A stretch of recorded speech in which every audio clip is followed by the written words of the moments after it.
नमस्कार दोस्तों, मैं स्टडी विथ राजन से राजन कुमार। प्रतियोगिता दर्पण की सीरीज को आगे बढ़ाते हुए यहाँ पे आज के वीडियो में हम लोग नियुक्ति देखेंगे। नियुक्ति तो प्रत्येक महीना आपको 100 से ऊपर होती है, लेकिन एग्जाम में कुछ ही नियुक्ति है जो बार बार पूछे जाते हैं। उस नियुक्ति को हम आप लोग को बताएंगे जो जनवरी से लेकर मई तक होगा। इसमें प्रतियोगिता दर्पण में जो नियुक्ति दी गई है उसी में से इम्पोर्टेंट हम आप लोगों को बताएंगे। ये नियुक्ति जो बता दी है वहाँ से क्वेश्चन पूछे जाने की बहुत अधिक संभावना आती है, और जो नहीं पूछे जाएंगे वो नहीं पूछे जाएंगे, इसकी हम गारंटी लेते हैं। ये हम नहीं, मेरा एक्सपीरियंस बोलता है। अतः इस वीडियो को आप लोग लास्ट तक देखिए, और अगर वीडियो अच्छा लगे तो चैनल लाइक कीजिए और कमेंट करके बताइए कि कैसा आप लोग को ये सीरीज लग रहा है। इसके साथ साथ अगर आप मेरे चैनल से नहीं जुड़े हैं तो जुड़िए, आपको निश्चित ही फायदा होगा। ठीक है दोस्तों, चलिए सबसे पहले हम लोग पीडी में आपको संक्षेप में कुछ शब्द देते हैं, उसको देख लेते हैं।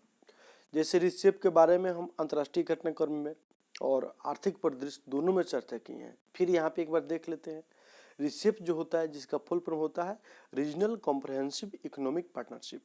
क्या होता है दोस्त? Regional comprehensive economic partnership. ठीक, ये आपको 2012 के कोमोडिया सम्मेलन में इसका चर्चा किया गया। ठीक, और 2020 में आपको आसियान सम्मेलन में समझौता हो गया, और इस पे 15 देशों ने अंतिम रूप से हस्ताक्षर कर दिया, जिसमें 10 आसियान के देश है और 5 अंश सदस्य है, जो ऑस्ट्रेलिया, न्यूजीलैंड, जापान, दक्षिण कोरिया, चीन है। भारत 16वां देश इसमें शामिल था वार्ता में, लेकिन अंतिम रूप से इस पर हस्ताक्षर नहीं किया और इससे अलग हट गया। ठीक है, तो रिसेप का भारत सदस्य नहीं है, जैसे आसियान का भी सदस्य नहीं है और रिसेप का भी सदस्य भारत नहीं है। ठीक, रिसेप जो है मुक्त आर्थिक व्यापार का के बारे में बताता है। ठीक, इसके बारे में और डिटेल से पढ़ने के लिए आप लोग मेरा राष्ट्रीय अंतर्राष्ट्रीय घटनाक्रम का वीडियो देखिए, वहाँ पे इसके बारे में बहुत अच्छा बताया है आप लोग को। ठीक, तो वो सब वीडियो जरूर देखिए, फायदे करेंगे। यशवर्धन सिन्हा भारत के नए मुख्य सूचना आयुक्त, मोस्ट में भी है मुख्य सूचना आयुक्त। सूचना आयुक्त 11 होते हैं लगभग में टोटल। संविधान में मतलब कानून में इसकी चर्चा 11 है, संविधान में नहीं, कानून में कितनी चर्चा है? 11 सूचना आयुक्त होंगे और एक मुख्य सूचना आयुक्त होंगे। ठीक, अब 11वां आदमी के नाम याद करने की आवश्यकता नहीं है, बस मुख्य सूचना आयुक्त याद रखिए, काम चल जाएगा आपका। एग्जाम में यही क्वेश्चन पूछे जाएंगे। तो भारत के नए मुख्य सूचना आयुक्त कौन है? यशवर्धन सिन्हा। ठीक, और सूचना आयुक्त कितने होते हैं? 11 होते हैं। सूचना आयोग जो है 2005 में गठित हुआ था, वहीं पे केंद्रीय सूचना आयोग का गठन किया गया, और वहां पे मुख्य सूचना आयुक्त और अन्य आयुक्तों की नियुक्ति की जाती है। ठीक, इसके साथ साथ इन लोगों की नियुक्ति के लिए एक समिति गठित किया जाता है। समिति में प्रधानमंत्री और लोकसभा में सबसे बड़ी विपक्ष पार्टी और गृह मंत्री 3 आदमी होते हैं। ठीक, इसको जरूर आप लोग याद रखिएगा। इनके कार्यकाल 3 वर्ष के लिए होता है और 65 वर्ष अधिकतम, दोनों में से जो पहले हो जाएगा वो आपका हो जाएगा। ठीक, तो यहाँ पे मुख्य सूचना आयुक्त से इतने क्वेश्चन आपके लिए बनेंगे, हम आपको बता दिए। नेक्स्ट देखते हैं उत्पल कुमार सिंह, लोकसभा के नए महासचिव। मोस्ट भी लोकसभा के नए महासचिव कौन है? उत्पल कुमार सिंह। और लोकसभा के स्पीकर कौन है? ओम बिरला है। ठीक, जो कोटा बूंदी से क्या है, आपको राजस्थान का बूंदी से क्या है, संसद है। ठीक, और पहले जो लोकसभा की नए महासचिव थी वो ऐश्वर्या श्रीवास्तव थी। इनका नाम तो उतना इम्पोर्टेंट है नहीं, लेकिन उत्पल कुमार सिंह का मोस्ट इम्पोर्टेंट नाम है। ठीक, इसके साथ साथ राज्यसभा के जो सचिव हैं उनका क्या नाम है? देश दीपक वर्मा। क्या नाम है दोस्त? देश दीपक वर्मा। ठीक, और जो सचिव होते हैं उनको कैबिनेट सेक्रेटरी का दर्जा दिया जाता है। इस भारत के सबसे हाईएस्ट आईएएस अधिकारी होते हैं लोग, सबसे उच्चतम पद होता है हाईएस्ट अधिकारी का, आईएएस अधिकारी का। ठीक, नेक्स्ट आते हैं प्रवर्तन निदेशालय के निदेशक एसके मिश्र के कार्यकाल में 1 वर्ष की वृद्धि। ये इंपॉर्टेंट नहीं है कि प्रवर्तन निदेशालय के निदेशक कौन है, एसके मिश्र, ये उतना इम्पोर्टेंट नहीं है, आप लोग याद कर सकते हैं, लेकिन ज़्यादा इम्पोर्टेंट है नहीं। जो बोल रहे हैं उस पर ज़्यादा ध्यान दीजिएगा। उसी तरह से आलोक कुमार, ओएनजीसी विदेश के नए प्रबंधन निदेशक, आलोक गुप्ता। ठीक, ये आपको ओएनजीसी विदेश के नए प्रबंध निदेशक बने हैं। अब ओएनजीसी विदेश के क्या मतलब है? कहने का मतलब है कि भारत के बाहर एक कंपनी कार्य करेगी और जो भी पेट्रोलियम या अन्य प्रकार के जीवाश्म ईंधन से संबंधित संसाधन मिलेंगे उनका खनन करती है। ठीक, और ओएनजीसी केवल जो होता है वो भारत में काम करती है। ठीक, तो ओएनजीसी विदेश लिमिटेड भारत के बाहर काम करती है। ठीक, चलिए, जिसका अध्यक्ष आपको आलोक गुप्ता को बनाया गया है। मोस्ट मैं इंपॉर्टेंट उतना है नहीं। ठीक, उस तरह से अक्षय कुमार सिंह पेट्रोनेट एलएनजी के नए प्रबंध निदेशक, पेट्रोनेट एलएनजी के नए प्रबंध निदेशक कौन बने हैं? तो अक्षय कुमार सिंह। उतना इंपॉर्टेंट है नहीं। ठीक है, तो ये आपको जितने नियुक्ति इस माह में थे जनवरी में, उसमें हर्षवर्धन सिन्हा नए मुख्य सचिव आयुक्त, उसके बाद लोकसभा के नए महासचिव उत्पल कुमार सिन्हा।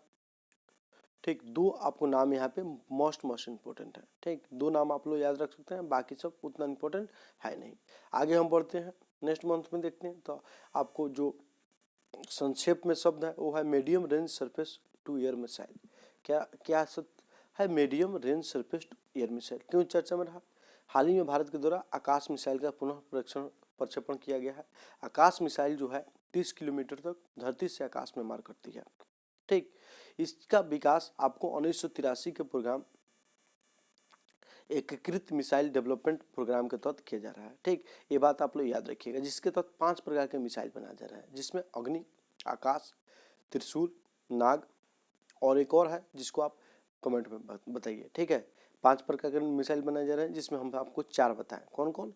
आकाश, अग्नि, त्रिशूल और नाग। ठीक है, एक और है, आप लोग बताइएगा। ठीक, चलिए नेक्स्ट आते हैं। मीडिया जगत के उदय शंकर सत्र 2020-21 के लिए फीकी के नए अध्यक्ष। मोस्ट जितना भी कर लीजिए, फीकी के जो 2020-21 की शर्त होगा, हर एक साल इनके अध्यक्ष बदल जाते हैं। तो नए अध्यक्ष जो हुए हैं उदय शंकर बने हैं। ठीक है, जो मीडिया जगत से संबंधित रखते हैं।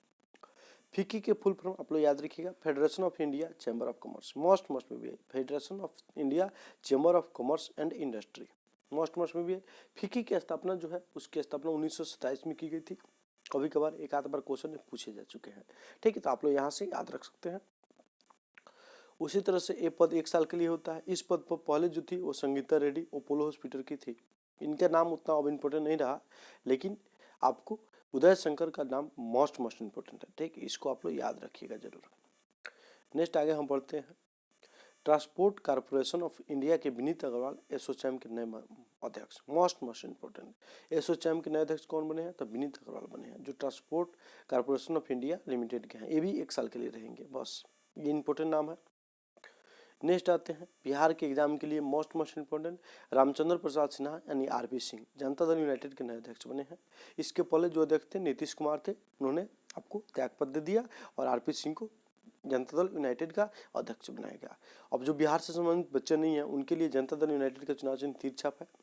ठीक है, बिहार में अन्य क्षेत्रीय पार्टी है जिसमें आपको राजद है, राष्ट्रीय जनता दल जिसका चुनाव चिन्ह लाटेन छाप है। उसी तरह से लोक जनशक्ति पार्टी है, लोजपा जिसको शॉर्ट में कहते हैं, घर छाप उसका चुनाव चिन्ह है। ठीक है, बिहार की 3 प्रमुख पार्टियां ये है। चलिए आगे हम बढ़ते हैं। अंतरिक्ष आयोग के चेयरमैन की कौन है? के सिवन। उनके कार्यकाल में 1 वर्ष की वृद्धि हुई है। मोस्ट इम्पोर्टेंट कि अंतरिक्ष आयोग के कार्यकाल चेयरमैन जो थे उनके कार्यकाल में 1 वर्ष की वृद्धि हुई है। ठीक है, अब अंतरिक्ष आयोग मतलब इसरो। इसरो का फुल फॉर्म क्या होता है? भारतीय अंतरिक्ष अनुसंधान संस्था, इंडियन सैटेलाइट रिसर्च ऑर्गेनाइजेशन। ठीक, सॉरी सैटेलाइट नहीं, Indian space research organisation. Sorry दोस्तों, इंडियन स्पेस रिसर्च ऑर्गेनाइजेशन। ठीक है, जो आपको श्रीहरिकोटा से उपग्रह का प्रक्षेपण करता है और इसके अध्यक्ष के सिवन है। कौन है? के सिवन। इसरो की स्थापना 15 अगस्त 1962 को हुआ था। कब हुआ था दोस्त? 15 अगस्त 1962 को। ठीक, चलिए आगे हम बढ़ते हैं। सुबोध कुमार जायसवाल CISF के नए महानिदेशक। उतना इंपॉर्टेंट नाम नहीं है, लेकिन आप लोग याद रख सकते हैं। CISF के नए महानिदेशक कौन बने? सुबोध कुमार। ठीक है, CISF जो होता है जितने भी औद्योगिक संगठन है या महत्वपूर्ण संस्थाएं जो है भारत के अंदर उसका देखभाल करता है। ठीक, राजीव चौधरी सीमा सड़क संगठन के नए महानिदेशक। मतलब सीमा सड़क संगठन के नए महानिदेशक राजीव चौधरी है। इंपॉर्टेंट है, उतना नहीं लेकिन फिर भी इंपॉर्टेंट है। अब सीमा सड़क संगठन का काम क्या होता है? जो भी सीमा के आसपास के रोड है उसका डेवलपमेंट ये करता है। इसकी स्थापना 1960 में की गई थी। ठीक है दोस्तों, चलिए यही इतना ही यहाँ से इम्पोर्टेंट है। आगे बढ़ते हैं। कोटक महिंद्रा बैंक के प्रबंध निदेशक पद पर उदय कोटक की पुनर्नियुक्ति। ठीक है, मतलब कोटक महिंद्रा बैंक के निदेशक कौन है, तो उदय कोटक है। उतना इंपॉर्टेंट ये नहीं है। ठीक है, आगे बढ़िए। चलिए नेक्स्ट आते हैं। 8 उच्चतम न्यायालय में नए मुख्य न्यायाधीश। देखिए भारत में तो 26 आपको कितने 25 उच्चतम न्यायालय है, उच्च न्यायालय है, और 25 उच्च न्यायालय का नाम, मुख्य न्यायाधीश का नाम आपको याद करना थोड़ा मुश्किल काम है। ठीक, तो हम जहाँ तक मेरा अनुभव कहता है मुख्य न्यायाधीश का क्वेश्चन नहीं पूछता है। 100 एग्जाम दीजिएगा, उसमें एक आध एग्जाम में पूछे जाएंगे या ना पूछे जाएंगे। ठीक है, तो इनके नाम से आप बचने का प्रयास कीजिए। नाम पेचीदा होता है, फिर भी आप लोग याद करना चाहें तो एक बार हम आप लोग को रिपीट करा दे रहे हैं।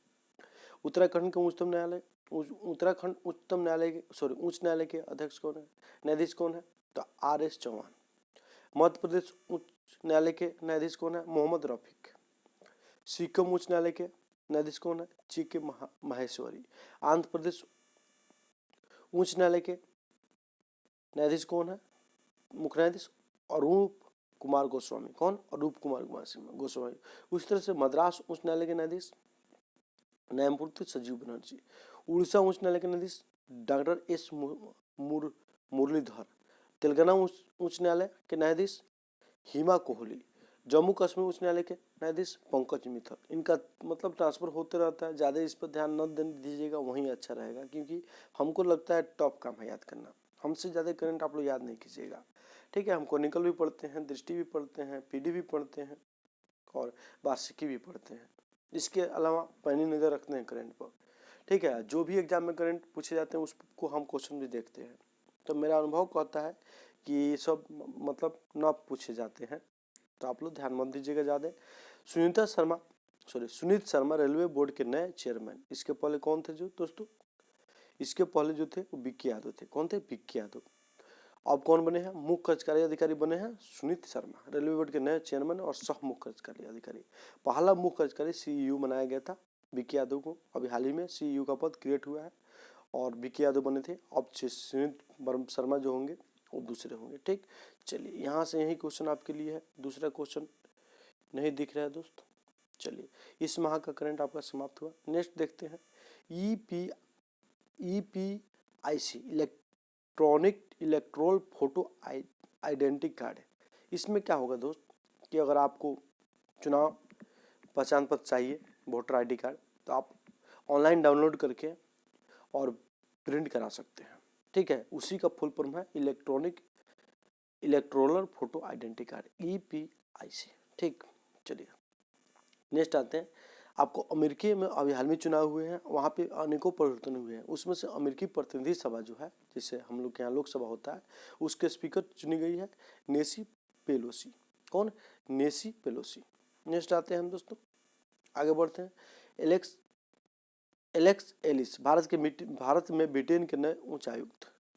ठीक, एलेक्स एलिस भारत में ब्रिटेन के नए उच्चायुक्त। ठीक, अब देखिए जो राष्ट्रमंडल देश होंगे वहाँ पे भारत के द्वारा उच्चायुक्त की नियुक्ति किया जाता है, और जो राष्ट्रमंडल देश से बाहर होंगे वहाँ पे राजदूत बनते हैं। ठीक, चलिए तो इनका नाम ज़्यादा इंपॉर्टेंट है नहीं। उसी तरह से नेसी पेलोसी का नाम भी उतना इंपॉर्टेंट नहीं है, दोनों को रफली देख सकते हैं।